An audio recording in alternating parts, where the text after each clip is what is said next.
Greetings and welcome to Remedy Radio, the show that communicates solutions, helping you find, learn, and eventually teach remedies for life, love, liberty, and the achievement of both happiness and satisfaction for you and your loved ones. Removing your uncertainty and inspiring your curiosity.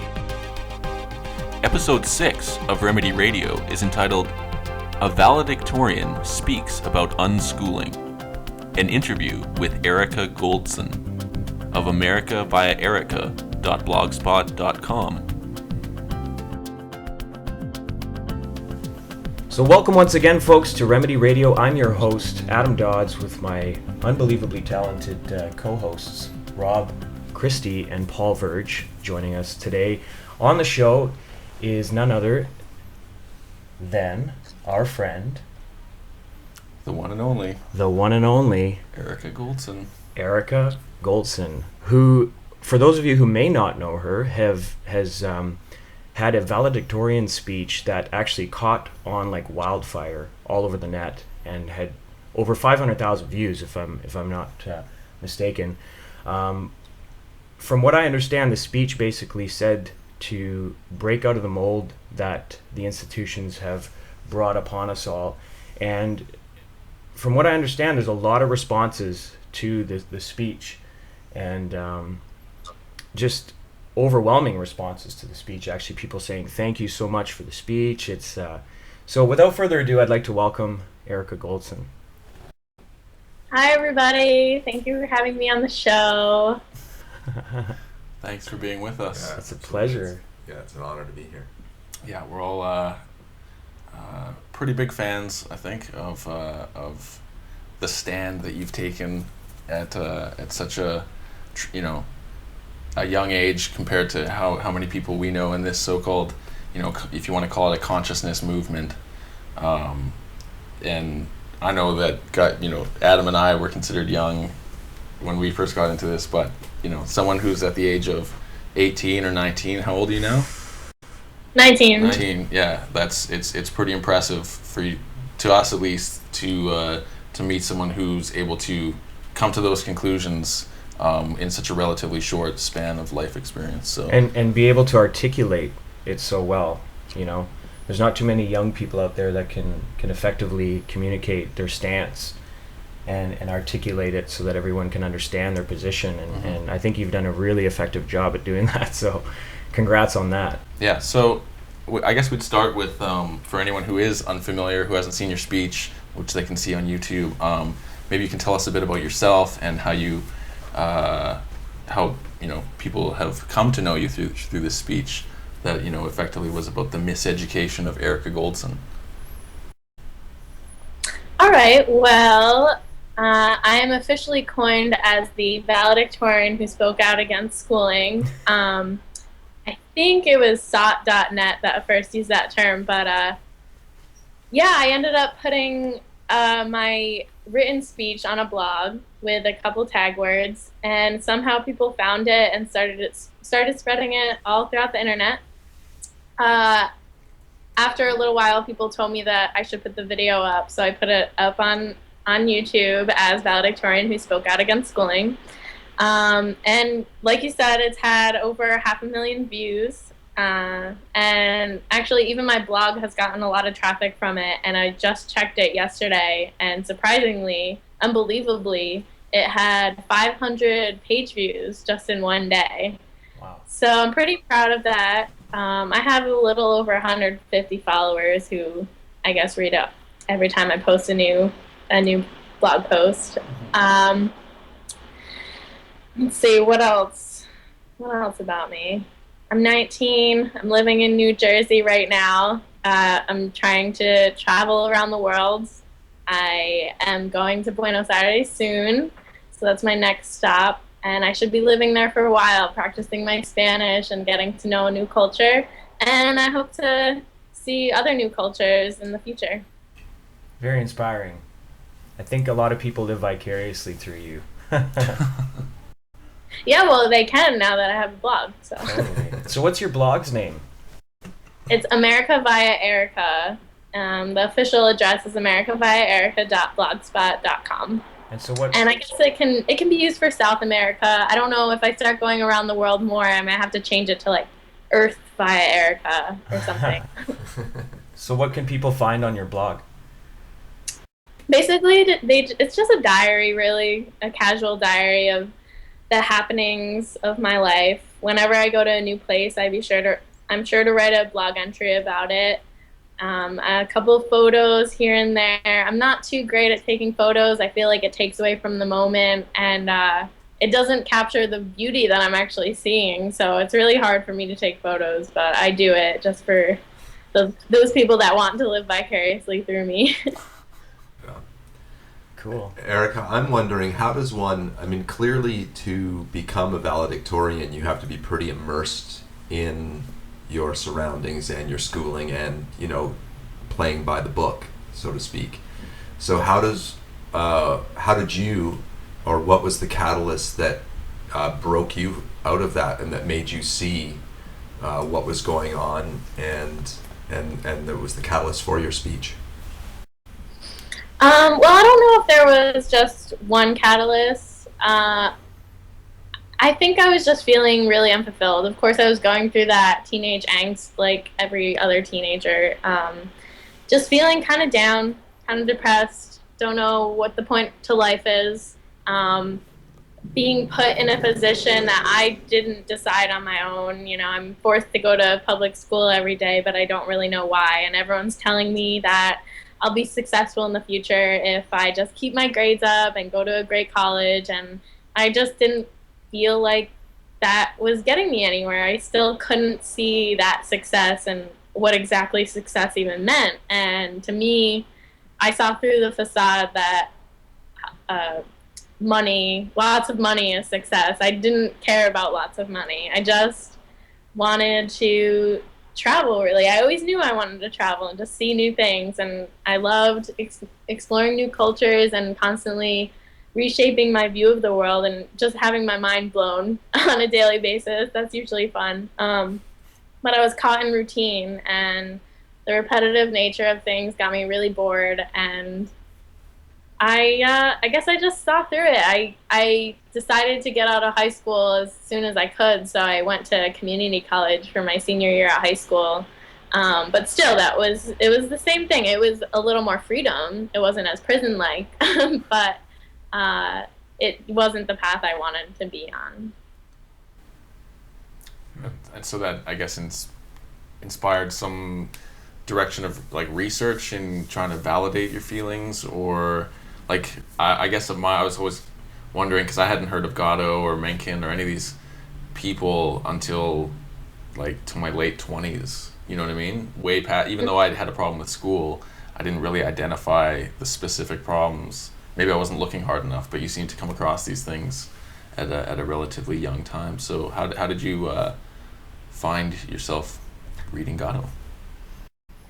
Well, what happened was I sat down to write my valedictorian speech. I had actually never heard of Gatto before that either, but I decided to write my real feelings about everything, and I showed it to my my English teacher that I mentioned in the speech, the person that I really admired. And it turns out I had been in her honors English class, and she doesn't introduce Gatto into that class, but she introduces Gatto into her other English classes. And so she told me about him, and she said, wow, you feel like this, go read Gatto. And so I did. I went on his website, I read a couple of his essays, and a couple quotes really stuck out to me. He actually referred to Mencken, so that's how I became familiar with Mencken. And yeah, so basically if I hadn't had those feelings, I would have never been introduced to him. That's cool. That's cool that your teacher would introduce you to work like that. Mm-hmm. Let's see. So, I don't know, for me, I've always asked this, but how does your family think of the direction that you've taken, and your friends and stuff, the people who are close around you? Did they think you're kind of a nutcase, or did they, because that's what I typically come across with some of the topics that I talk about, because it's so against the grain, so to speak, that people think, My family's super cool. Yeah, They gotta talk about. totally. And for those of us that have families that can comprehend or at least. Yeah, fair enough. Well, I think we all have super cool families. It's just whether we they're do, open yeah. to it or not, right? Yeah. So yeah, how's your family and close friends taking your personal transformation? Well, they're actually very supportive. I know that I've had comments like, I'm worried about you, but I've shown people that I am happy and I can be independent and sustain myself. I remember when I first told my father that I didn't want to go to college, I was scared. I didn't know how he would respond. And the way he responded was actually really great. He said, well, what do you want to do? And that was a good question because I actually had to think, well, I want to travel, but I don't have an actual plan. He wanted a plan. He wanted a way for me to get around and go travel because, of course, you need money to travel. And so he told me, well, why don't you try out university for at least a semester, maybe a year, just to see if it offers you something that you couldn't predict. And I did, but within that time, I actually was contacted by an unschooling family, the Haldersons, who invited me to go travel on their unschool bus with them.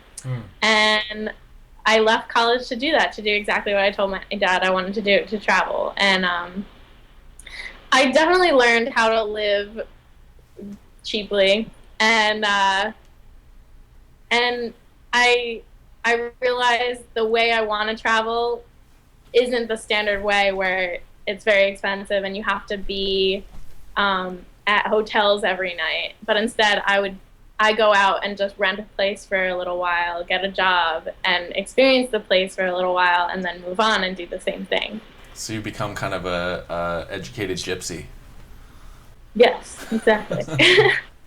That's cool. Well, that's kind of cool experience, I think, straight out of high school, because you have that option. You have the pressure to continue the schooling.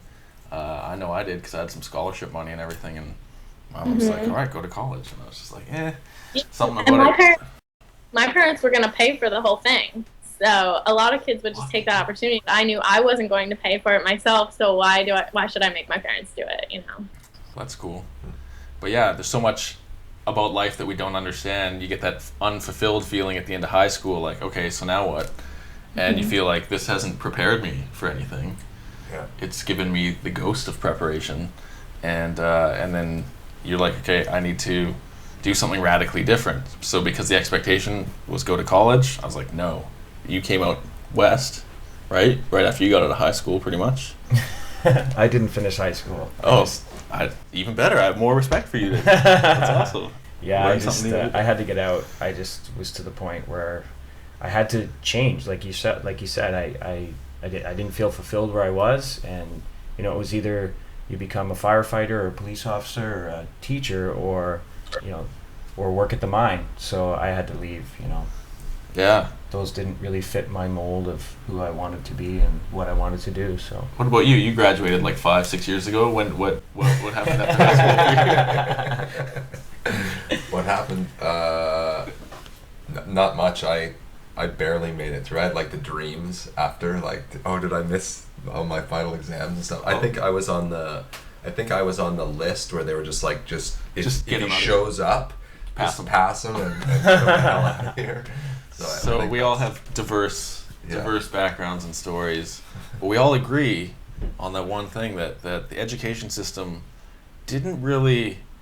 It equipped us somewhat, but it was like, we're giving you a sword, and then you look down and it's a little twig, and you're like, wait a second, this is this is a pen. A pen would definitely be mightier than this. You know what I mean? Yeah. And I know, if anything, so maybe we can move into let's get into some hardcore educational criticisms. But my main criticism is that schooling taught me how to be a better slave for the state. Like, they taught me how to do my income taxes when I was 14. In class. Like, all right, folks, here's how to do your income taxes. I'm like, the bankers must be loving this. You know what I mean? Like, of course. So what to you kind of started being little signs that something's not right? Because I know we're taught to look up to both our parents and teachers as these like awe-inspiring authorities, and then sometimes you see they're human beings, flawed. So what appeared as cracks in the system to you? Yeah, I mean, I think in high school is when you start seeing them as normal human beings and you start criticizing them a lot more. And I would hear comments from other kids like, wow, this teacher is so dumb. She doesn't really know anything. She's just teaching from this textbook, but she doesn't even know what's in it and things like that. And I guess also just the structure of it all really started pissing me off. I remember just wanting to go to my locker one morning because you get to school early on the school bus and you have to sit in the cafeteria the whole time for like half an hour waiting for school to start. And I figured, okay, well, I'll do my homework. And so I needed to go to my locker to get my textbook. But you're not allowed to go to leave the cafeteria without permission, And I'm an A student and I'm just trying to do my homework. And I need permission to walk 500 feet. And I was just tired of it. I was really tired of listening to these so-called authorities who I felt didn't really know what was best for me. And putting you in this culture where it's essentially like a prison of sorts because you're considered a suspect. Like, it's Napoleonic rules where it's like, here's what you can do, everything else is forbidden. Instead of, here's what you can't do, everything else is permissible. It's all pre-crime. Total pre-crime. Yeah. Did they have security, like guards and stuff, like in your school? They didn't have... No, because we had a small rural public school, so we didn't have any guns or anything. We didn't really worry about that. We did have a police officer that was always there, but no like scanners or things like that you do see in like the big cities. Yeah, dogs doing locker sniffing checks and stuff. Actually, sometimes, we'd have like the drug searches every so often. My first year of high school, which was 95, they put in security cameras in all the hallways and outside. That was the first. They're like, this year we're putting in CCTV to cut down on vandalism and fights in the hallways. And I'm like, it's not going to stop fights in the hallways. It's just you'll be able to be like, here's who really started it. Okay, that's good. So, and then dramatically, like, people would try and actually do more shit and just try and do it, like, out of where the cameras could see. So you'd see an increase in graffiti in these, like, little pockets and corners of the school where no camera could cover. So silly, right? We didn't have drug dogs in school. But so you think kids start to resent the increasing control structure, just like how the more people the system abuses or victimizes, it kind of radicalizes them and wakes them up to how it really is? Well, I hope so. I know it worked for me. Hopefully there'll come a time where children will just feel so controlled that they'll jump outside of the box that the system's placed before them. I agree. I think for me it started when... Same thing with you with the permission thing is when we had to ask permission to go to the washroom. And at the start it was like, okay, well, can I go to the washroom? And as you get older, you're like, wait a minute, this isn't right, And so I stopped asking. I just left the class. And the teachers would be, where are you going? I'm like, I'm going to the washroom, And it was like the biggest, thing that I was exposed to that I didn't necessarily have to ask permission. I just felt like I had a right, and I did, but just the whole concept of asking for permission, Well, they need control of your bodily functions. Yeah. Because you might abuse going to the bathroom. They don't know what you're doing in there. Yeah. Unless they install security cameras in the bathrooms. Well, you have a problem with that? What are you, anti-education? It's for the children. It's for the children. Yeah, it's disturbing. Let's see here. Okay, so since you've given your speech, there's this it went viral to the extent that it did, and you started embarking on this kind of quest to explore the world. How has your speech changed your life? Even more than you expected. Beyond that. Well, I've definitely received so many opportunities. So many new people in my life that I've been able to talk to and learn from, including you guys. especially the Halderson family with the Unschool bus. That was a huge opportunity that I was very grateful for. I've been invited by a lot of libertarian organizations to attend meetings. I had airfare and hotel paid for out to San Francisco, where I met a friend who then decided to bring me out to San Francisco again. And most of all, I'd say I'm definitely grateful for the learning opportunities. Being exposed to all the open sourceware online, and basically learning how to become an autodidact, I think is very valuable. Cool. Well, so how do you see this education paradigm, kind of shifting with the open source internet and this kind of podcast learning where you can, watch a 2-hour documentary, listen to a 2-hour podcast, and gain all this kind of almost like concentrated knowledge in one sitting?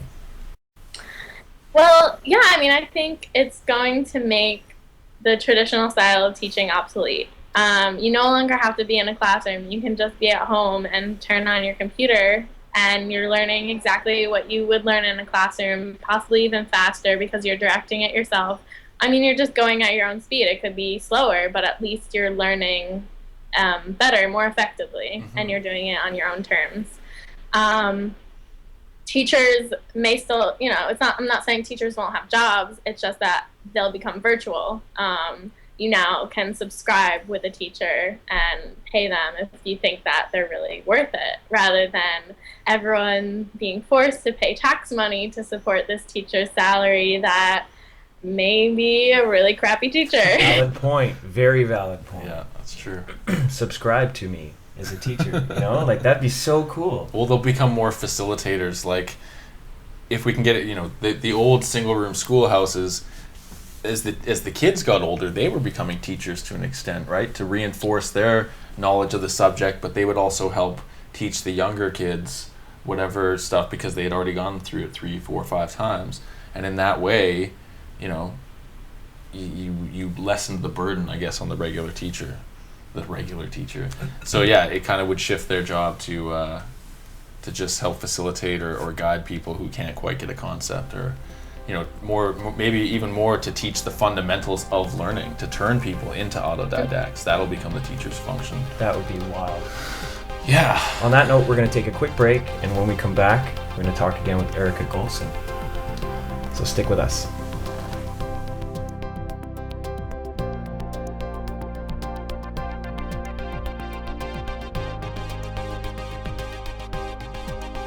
We're back with Erica Goldson, Valedictorian, and we're talking about some of her experiences and some of her thoughts on education and how it affected her, and a little bit about how it affected us as growing up. So very valid points that we're hearing. I love the whole subscribe thing to the teacher. That's my dream. I wish we had that in school, because there's a lot of teacher that I would unsubscribe from.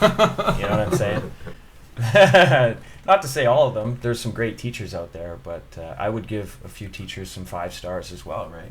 Yeah, I think it's a difficult job, because so, people start off with the best of intentions, like being a police officer or any other public service job, and it's the a lot of times I think teachers can't get outside themselves to consider how their teaching style affects the kids. They just kind of, because the education system is a one-size-fits-all mold, they feel like, well, this is my contribution to the one-size-fits-all. Whereas, like, my mother, as a teacher, she's trying to incorporate dance and movement and make it fun. Like, she's very aware if the kids aren't having fun. Yeah. And so she tries to make it stimulating so that they want to be there. Yeah. Because if you don't want to be there, learning sucks. Yeah. My mom did the same thing with tap, and she said even the kids that were normally misbehaving in class would really warm up to the artistic side. Yeah. And they would start participating in the whole thing, right? Yeah. And so she found artistic expression is a very good outlet to be able to teach kids, and Absolutely. Yeah.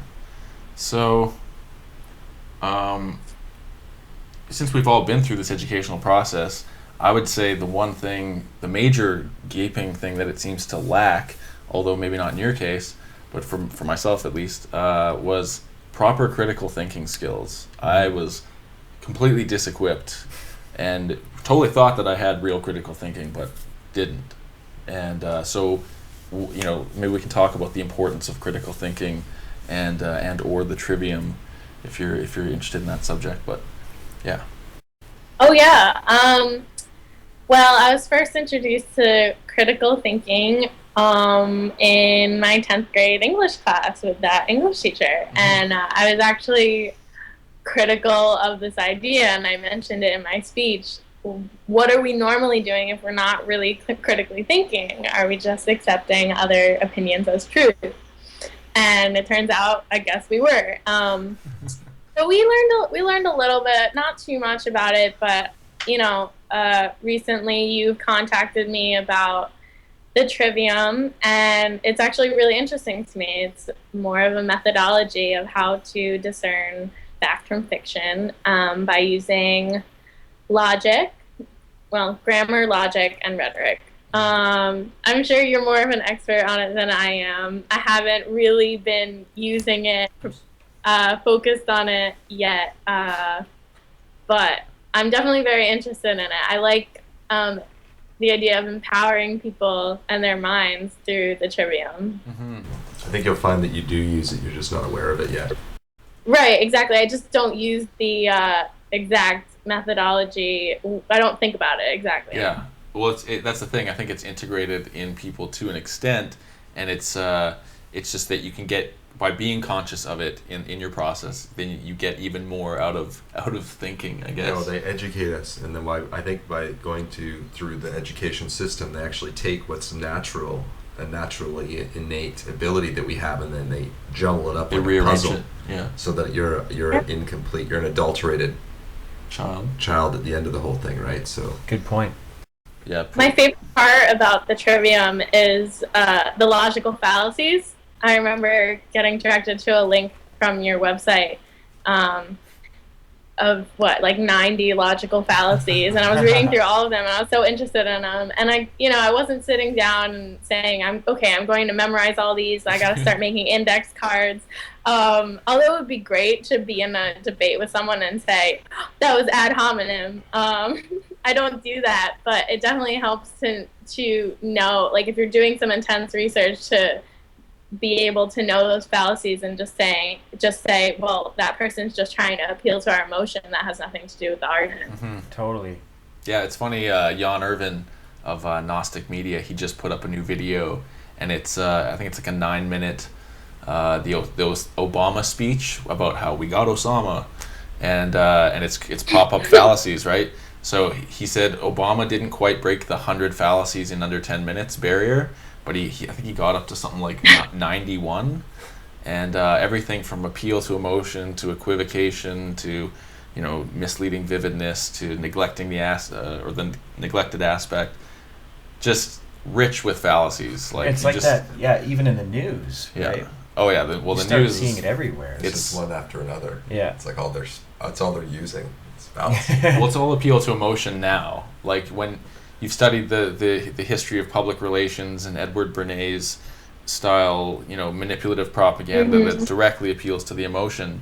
Well, the current news, it's a combination of factors: the effectiveness of emotional rhetoric, and the fact that they've downsized the research staff on all these news agencies, so that all they have is, they just say, just put an insider or a senior government official. They don't actually name any of their sources anymore, and we don't demand them to, right? So you can go read a story on CNN or any mainstream news. Tons of times you can't even find the name of who wrote the article. It's just like, Reuters. It's a source. Well, it's full of unnamed sources, and the person who wrote the article is unnamed. Yeah. That's how bad it's gotten, right? Yeah. So it could just be like, hey, maybe computer 36 double B wrote this article, and it seems to make somewhat logical sense because I don't have proper critical thinking, and now it makes me hate this country or something, right? It's kind of like taking the bathroom stall as news.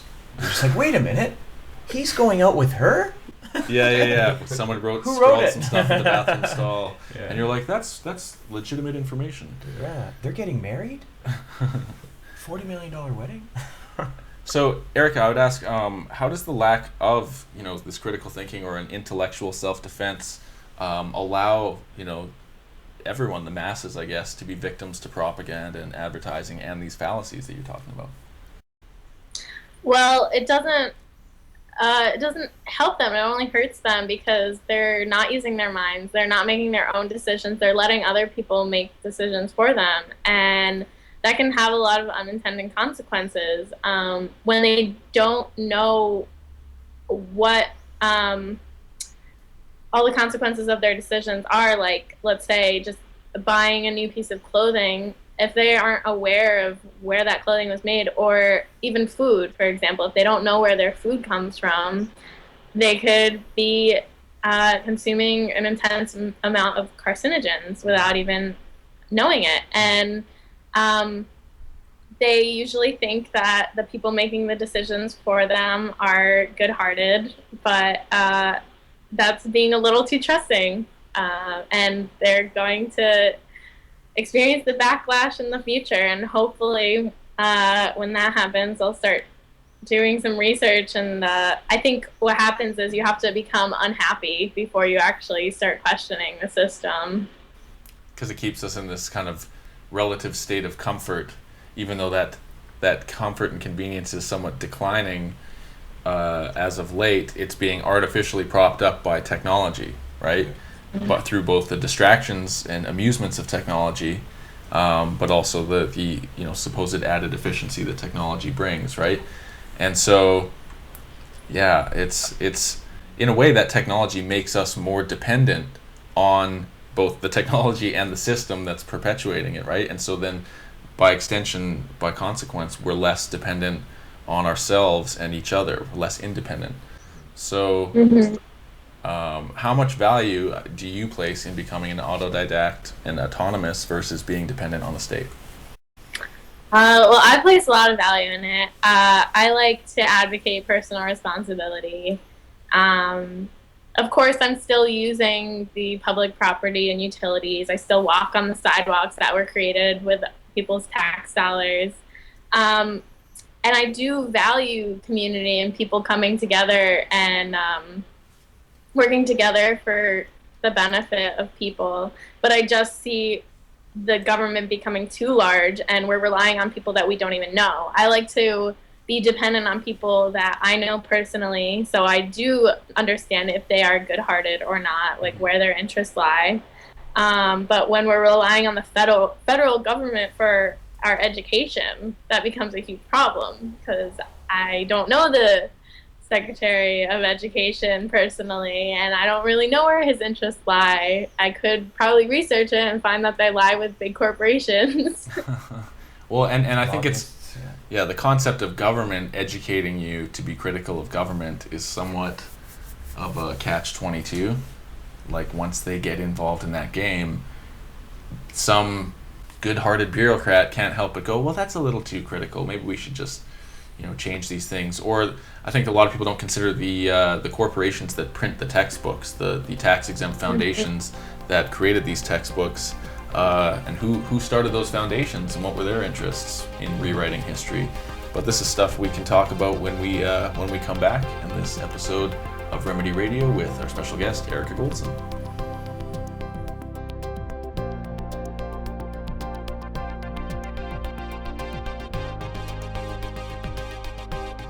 Remedy Radio doesn't believe in advertising, but we do believe in findaspring.com. And Nike. And what? Nike.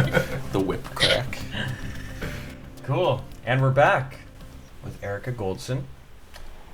And we're talking a little bit about critical thinking, education system.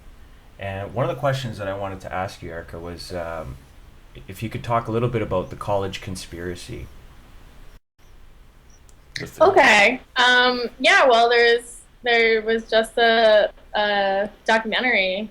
I don't know if you guys saw it, The College Conspiracy. Mm-hmm. And I saw, I think, half of it. I still have to watch the rest. But basically, there's a term called educational inflation now.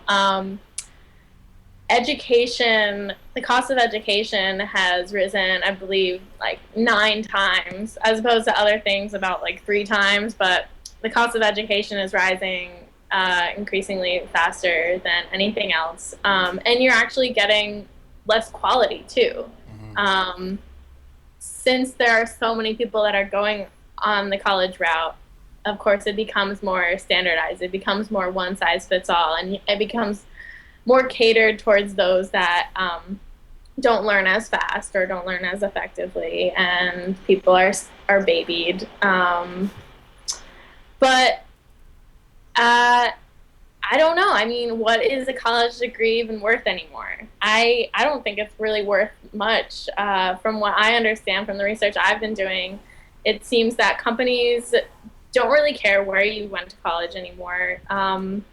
They don't care what you got your degree in. They just really want to see that you can do what you're told. So if yeah, you want a job and you want to just do what you're told, then I guess a college degree is worth something. But I'm looking more into being self-employed and directing my own finances and not really relying on someone else telling me what to do and giving me a paycheck.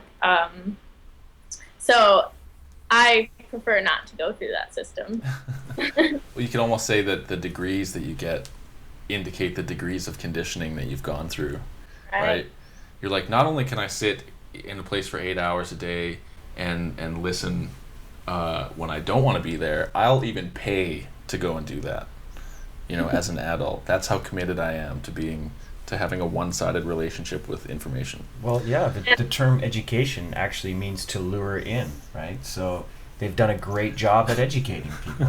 They've done a great job at luring people in and making them pay their hard-earned money for their own slavery. For their basically, I mean, the how else cost of do your own you, slavery. Yeah.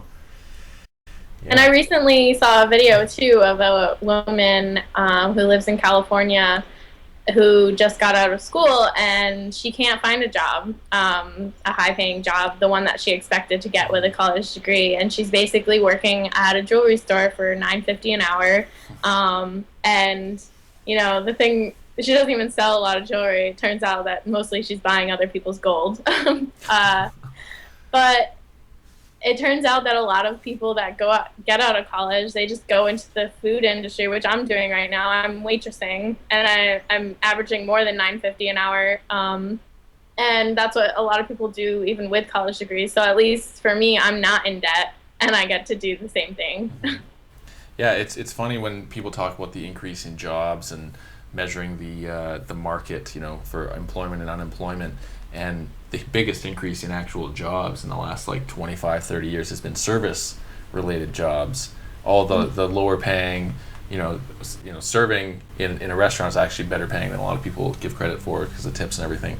But Walmart jobs, McDonald's jobs, all those quote unquote minimum wage jobs have been the huge increase in numbers because those corporations just keep building restaurants so they can inflate the jobs numbers. Meanwhile, all the quote unquote quality jobs where, whether it's a trade or something where you're going to get paid more than $20 an hour, are all being shipped out or more than that, just canceled. You know what I mean? A lot of corporations aren't even shipping jobs out to India call centers or anything. They're just no, we're just going to close that wing. We're not even going to offer customer service anymore. We'll just have an automated internet maze. Right. Yeah, where they can help themselves. Where people can help. Yeah, where people can help themselves. Yeah, buffet style. Yeah. So, let's see here. What was it? Just the other day, we went to Staples, and we were like, "Hey, we'd like some business cards." And she's like, yeah. Well, there's a self-serve terminal over there. Yeah, if you want the deal, you have to go to the self-serve. So we're sitting there for half an hour at least, trying to figure out whether the file can be uploaded, and their internet connection is super slow, and it's just a nightmare where she could just basically put the USB key in the computer, boom, load the file, make it happen. Yeah, so it's self-serve's way more efficient. Of course. We don't have to pay somebody to help somebody. I felt frustrated as a nerd that I couldn't figure it out. So yeah. But what are you gonna do? Yeah. So yeah, technology. It definitely aids in this whole social engineering and cultural manipulation. So how do you see public education itself fitting into that larger scheme of social conditioning and manipulating the culture? Well, I mean, obviously, publicly funded education is going to be in the interest of the government and socializing the children the way the government wants the children to be socialized. So mostly you see them being trained to be obedient, to be good workers, good little worker bees, so then they can keep the country running and functioning without questioning.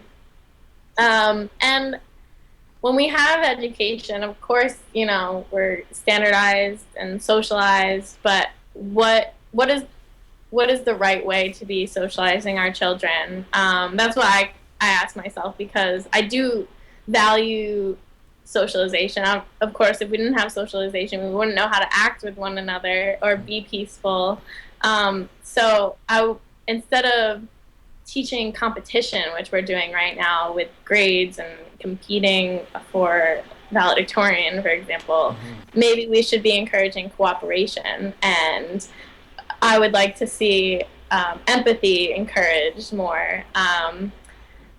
I would like to see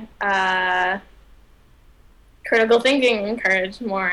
You know, I would like to see creativity encouraged a lot more, because right now, the more you go through school, the less creative you become. Yeah. Well, you can sell lots of Ritalin. Right, yeah. That's good Companies solutions. get. And that's remedy. Yeah. That's their remedy, right? Yeah. You cut off creativity, and the byproduct is kids going nuts because they can't. Express themselves. Well, properly. yeah. I mean, it all boils down to diet too. I mean, I don't know whether you guys have had the same problem in where you guys were from, or like in the States. Yeah. But here, what they did was they started introducing vending machines into schools, right? And then, you know, selling soda pop, right? And then slowly starting to take out Decent. Well, they fresh started. food. Well, they started. It basically took out all of the water fountains, right? And so kids basically had nowhere to go get water except to go to the vending machine and buying it, right? So it's like these little steps that they take, right, that they hope nobody notices, right? Because our population is becoming less and less, you know, Conscious. Exactly, right? So it, you know, that it's incrementalism. Yeah. It's, you know, we don't know if something's happening in small little steps. We don't notice. If they take giant leaps to curtail freedoms or restrict civil liberties, then of course we notice and we react and rebel and respond right away. But you know, as Erica was saying, with, you know, creativity, all these elements of expression that are not, sometimes they're being discouraged, but they're definitely not being encouraged. Like the funding's been cut and all these things for arts and you know, what after 12 years of this education, what kind of damage do you see it doing to a person's not only creativity but their curiosity? And what did you do to restore your own curiosity and get out of the apathy box? Well, this is a good time to bring up a study that I was really intrigued by, from a book called Breakpoint and Beyond. And I heard about this through Sir Ken Robinson, a talk that he did. And it's a study about divergent thinking, which is basically you have a paperclip. How many things can you do with a paperclip? And if you come up with a certain amount, then you are considered a genius in divergent thinking. So it kind of goes along with creativity and innovation. And what happened was when they took 3 to 5 year olds and gave them that question, 98% of them were considered genius. And five years later, they took the same kids, and only 32% were considered genius. And then 5 years later, they took the same kids, and it was only 10%. And just to have a control group, they tested some people who are over 25, and only 2% of 25-year-olds, or people over 25 years old, were considered genius level. So it just goes to show you that going through this education system decreases your ability to have that divergent thinking skill. So I hope that I can try to gain back that skill. And what I've done to do that is definitely get myself out of the education system. That's step number one. Step number two really is just to start exploring and using the internet and just browsing and clicking on links and reading and trying to figure out what I'm intrigued by and what makes me more curious about the world. And obviously traveling is another thing that I do, so I can always be seeing new things and meeting new people and learning new things that these people are talking about. And I think that that's important because a lot of people will try to stay in their own comfort zone and in their own comfortable box with their own group of friends that they've always had, because they're scared. They're scared to be introduced to new things that might make them question themselves and their beliefs, and instead they want to think that they're right. But I instead take a lot of pride in thinking that I'm not right, and that there's always something new to learn, and I'm always excited by that. That's beautiful. Someone's curiosity, you know what I mean? I think that's the kind of spirit of life, right? Is to the desire to explore, to get beyond just wherever you're at, and to see more stuff and to explore and experience new things. And that to me is the actual ultimate point of education, is to crush that curious spirit, right? To teach you that curiosity doesn't just kill the cat, but it'll kill you. So you better stop asking questions and just accept the status quo. So that's awesome. That was well said. Well, I was going to ask, how do you see, like, what do you see as a remedy for, and who do we affect the most effectively? Do we go to kids out of school? Do we even have a chance with children in school as it is now? Like is it too late for them if they're already in school? Well, in school, but I mean, clearly the powers that be use children. I mean, all you have to do is separate one generation from the generation before it, and they've lost all knowledge and whatever from. Yeah, if the parents don't do their job to impart as well, right? So who do we best affect, or what do you see as the best target sort of group? Well, I don't think it's hopeless. I think that if you can reach them while they're young, that's better, because then they have a lot of time to start rethinking this. But of course, when they're really young, they probably don't really even understand what's going on. So I don't really have a strategy for really young people, but I know that I have a friend who's actually working on a book that kind of is directed towards the teenage group. And, it's, of course, these people that are experiencing apathy for life, and instead he wants to use this book to motivate them to take hold of their own life and stop letting other people trample over them and directing their life for them. And the basic theme of the book is comparing your life to a virtual reality game. So that's why it's kind of directed toward the younger people, and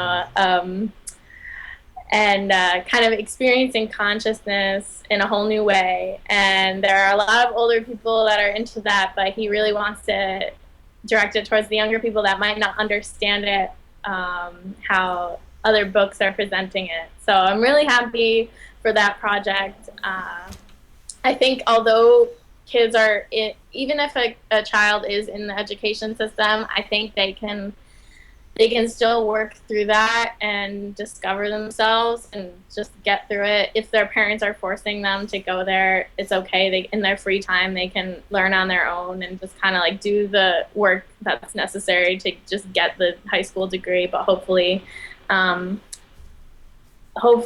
understand that doesn't really matter. That's cool that he's using a virtual reality to associate, because I mean, you can use the most descriptive words in the world to explain to somebody something, but if they don't understand the words that you're using, it means really nothing. Yeah, right? They can't relate. Then yeah, so it's great that he's using something that kids can relate to these days. That's awesome. Right. I was just going to comment on your question as well, Rob, that I think instead of targeting one group, that it's a multifaceted approach, because different strategies are going to work against different people who are at different levels of conditioning. The reason it's so effective to get them when they're young is because they haven't been imprinted with all this stuff, and so they're more of a blank slate you can put positive habits, negative habits, constructive habits, and the parents are going to be a bigger obstacle in most cases. For sure. Because you can't just go in and deal with the children. The parents will be like, whoa, whoa, whoa. Yeah, I think Right. with the older people, they have to get over their own ego first. Yeah. They have to disassociate their identity from what they think is true. That's the biggest obstacle, is people attaching their ego and identity to what they think is the reality, right? And so to smash their sense of reality is a huge paradigm shift, and so they get defensive and all these kind of mental defense mechanisms to stop the ego from having this huge paradigm shift. But once they get past that, once they can experience a type of ego death, then you just look at everything. That's just information. It doesn't matter. My judgment of it doesn't affect me. You know what I mean? Unless I'm acting upon it. It doesn't. If suddenly I find out my religion, I have to question it, or I have to question the fact I've been paying taxes for 30 years. Instead of taking it personally, they can just be like, this is just knowledge that'll help me make better decisions. And so. Well, it used to be easy. It used to be easy asking questions, and the older you get, the more you're afraid to ask the questions, because you're afraid to look dumb, or you're afraid to be judged, or there's all these repercussions about asking questions at an older age than there would be at a young age. At a young age, kids don't really care how they look like, Yeah, it's beautiful. and they don't have egos. Exactly, right. Until they get to about 12 years old. So I mean, asking questions, the older you get, almost seems like the more risk it becomes, right? That it appears to be. Yeah, you're more aware of. Sorry, go ahead, Erica. Yeah, I was going to say it would be nice if parents, instead of constantly thinking that they need to be teaching their child, but instead they let the child teach them. Because I see a lot of beauty in a child's curiosity, and some of the things they say are very intelligent, but we just don't realize it because we're not thinking on their level, and we're not experiencing the world like they are for the first time. Well, they're geniuses, right? Mm-hmm. That's why. All kids are born geniuses, and it's the system that dumbs them down. That's essentially Gatto's argument. Yeah. Right. I had a quick question for you. In terms of mental clarity, how do you see nutrition and food awareness as an essential for mental and physical health? Well, I'm not exactly sure about mental health, because of course I've heard about fluoride being detrimental to the free thinker, and I'm pretty sure that I have fluoride in my water and I drink it every day, and I don't know if I would be more of a free thinker without it. I feel like I'm pretty free thinking. I still get the fluoride free toothpaste just in case, but I do make sure that I eat healthy for my physical well-being, because I know that cancer is very prevalent in our society, and it would be nice if I could be preventative rather than having to rely on the health system once I do get it, and try all the strategies that the current Western health system recommends, like chemo, which I would never want to go through. And I constantly am searching for alternative methods of health, and trying to actually create my own products. So instead of using deodorant that I can find on shelves of supermarkets, I can just make my own deodorant with very basic ingredients like arrowroot, baking soda, and a little essential oil and coconut oil, and I know what's in it, and it works, and it makes me feel better about my health. It's taking control of your own health. Totally. Mm-hmm. That's wicked. You're an honorary hippie, so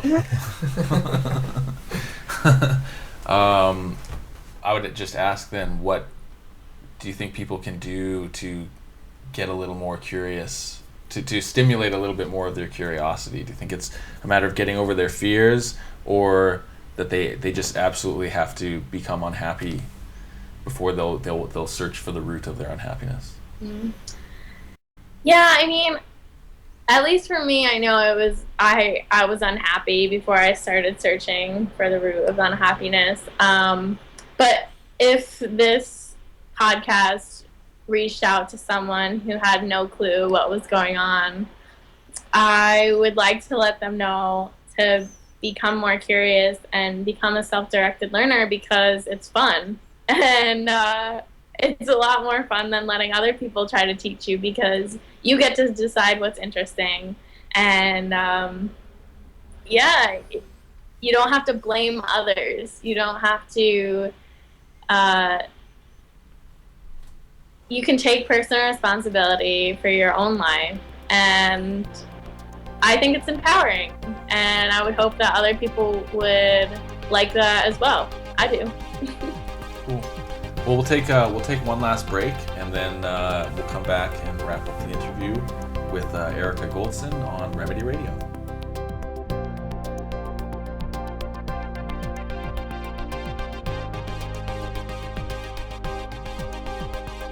So we're back with Remedy Radio, Communicating Solutions. We have Erica Goldson here on the show today, talking about some really interesting topics, specifically about education, critical thinking, and about some of the stuff that Erica's been doing, and yeah, we were just going to mention your blog, America, via erica.blogspot.com, and on your current incarnation there, you've got your newest blog has got a quote from Frederick Bastiat's "What is seen and what is not seen," and it essentially talks about individualism and voluntarism and the effect of, how you can still have a culture or a society that doesn't have the government providing or the state providing everything to everyone and making them dependents, and kind of defending against the criticisms that people who don't think the state should be funding everything are cold-hearted in some way. So you could maybe comment on that. Okay, yeah, if anyone wants to see the entire quote, it's on my blog on the latest post from when I was in Philadelphia. Basically, a lot of people are critical of the libertarian mindset because they think that if the state wasn't funding things such as education or the arts, then they would be non-existent. But Bastiat makes the point that he has faith in mankind, that these things would be in existence, and a libertarian's faith is not in the legislator. And basically, if we take the voluntarist approach where we provide money for the things that we actually want, then we assume that the arts and education will still be there. They might be there in a different way, maybe even a more efficient way. But we're not trying to demolish healthcare, and we're not trying to impoverish people. We're just trying to make it so other people don't tread on me, So I don't have to pay taxes to something that I think isn't working and isn't in the best interest of the people. And in a way, I always felt that libertarianism reflected a more educated view on how government actually works. Like, I don't know, this is no offense to anyone who follows the political paradigm or the left-right spectrum or whatever, but I notice that between the conservative and socialist, Democrat, Republican, whatever way you want to look at it, most of those people have a limited understanding of how government actually works in terms of lobbying, in terms of the banksters, in terms of all these different other aspects. They have kind of a tunnel vision that the political process is just fine. If enough people vote for this thing, this party gets in, this party has a very clear mandate, this party has a very clear mandate, and it's not like that, right? They're both the pro-war party, they're both the pro, flawed currency and pro-Federal Reserve party, and so the libertarian ideology is about freedom from those restrictions that are like mob mentality. And I think a lot of people aren't aware that democracy, demonstration, the word demos means mob, right? It is essentially the will of a mass amount of people. But if the mass amount of people, the majority, are dumbed down and being guided by a small elite few, well, then a democracy is actually a potent weapon against the people. And so there. Yeah, I mean, if you can brainwash them into thinking that they actually have power, and that's in your interest if you're one of the elite. Yeah, absolutely. Vote for your freedom. Well, no, it's I equate it in my film Hijacking Humanity to, you're given the choice between Coke or Pepsi or Dr. Pepper, and all you want is a glass of like water, and they're like, no, sorry, that's not on the menu. We've got right, plenty of choice. In America, we have two political parties, the Democrats and the Republicans, and like you said, they're really basically the same. Either way, they're both trying to control us. So what happens to the people that don't want to be controlled? They have no say. Like, the political process just doesn't matter to them. And my view on that would be, I would just try to escape this system and start anew and start my own system, maybe with other people that are like-minded, go buy some land and start an intentional community. But it's just scary when you think, well, what happens if government tries to take over everywhere and then just takes over your land, You don't want to be another Waco compound where they misconstrue. I know it's people have to take those chances and, try and shouldn't dissuade people from building communities. They just have to give a lot deeper thought to all the consequences and ramifications instead of just being blindly idealistic, I think. Yeah. I think community's all around us, though.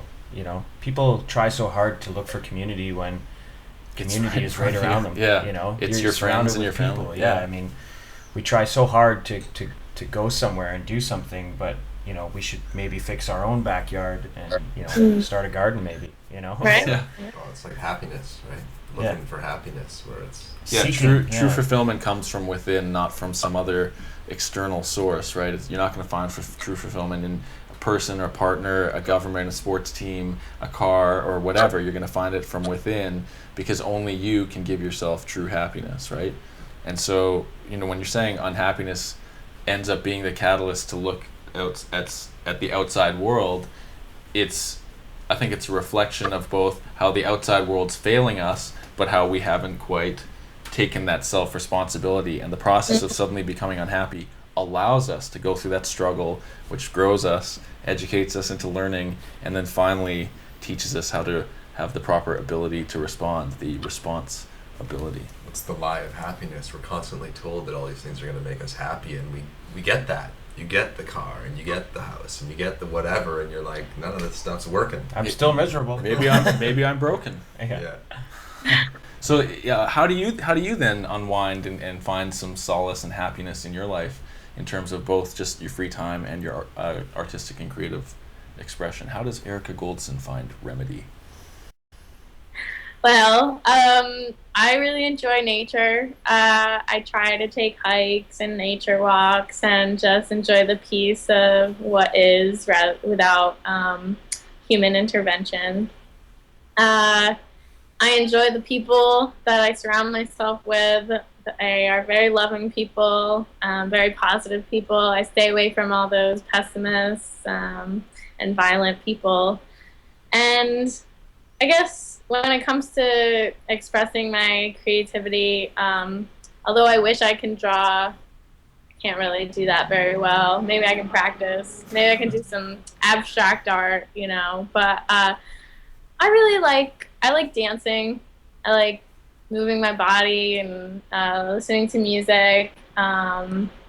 I have a ukulele. I learned how to play ukulele. I wrote a couple songs, but mostly ukulele is for just learning covers and playing them to friends. I want to start learning piano. I think that would be really good for a musical education. I think it's one of the best instruments to learn. I was inspired because I went to a guitar center with my friend, and I just started playing around with the keyboards, and it just sounded beautiful. And I was like, hey, this is something I might want to learn. So it's kind of like those little moments in my life that I go through that inspire me to go learn something new. And I'll be learning that soon. And it's funny because people recognize these things that I post on my blog saying I want to learn this, and then they give me the opportunity for free. Just recently I made a friend with someone who admires my speech, and he's actually a composer, and he said, if you have a keyboard, I'll teach you for free. And I was like, great. Thanks. So if anything, I think one of the big lessons people can learn from your story is that one bold act of expression can resonate and create a ripple effect that continues to come back to you in ways that you can never foresee when you're doing that thing. And I have no doubt you were probably very nervous and very like, what are people going to do in preparation and anticipation of giving that speech, and yet it continues to be a rewarding experience. So, And I think what's equally important is that everyone has that ability.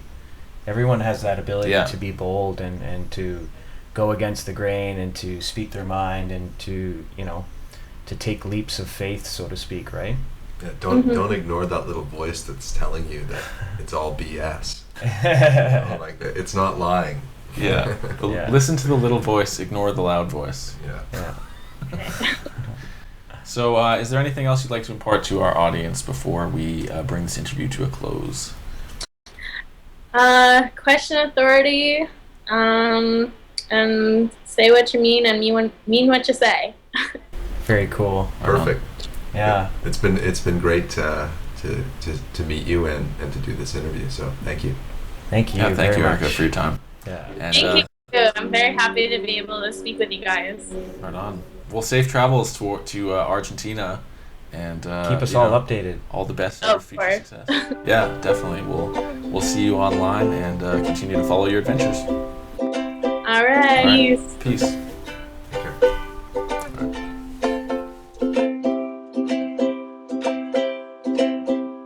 I dreamed of being a lawyer.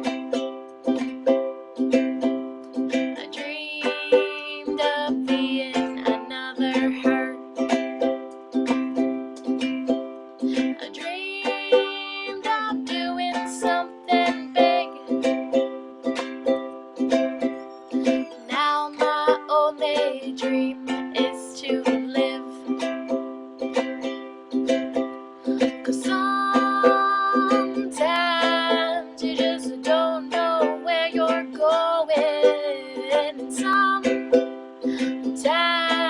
you just get so sick of knowing.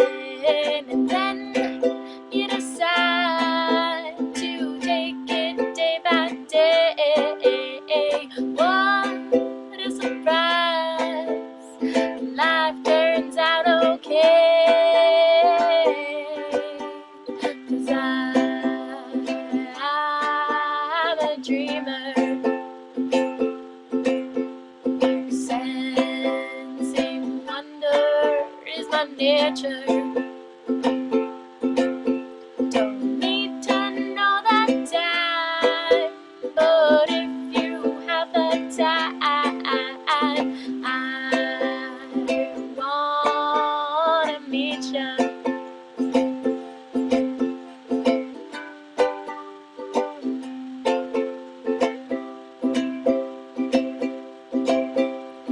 Got on a plane and left from Queens. I finally got off in New Orleans. Got on a bus with my new family. And funny how all good things in life are free. 'Cause sometimes you just don't know where you're going. And sometimes you just get so sick of knowing. And then you decide to take it day by day. What a surprise! Life turns out okay. 'Cause I'm a dreamer. Sensing wonder is my nature. Don't need to know the time, but if you have the time, I wanna meet ya.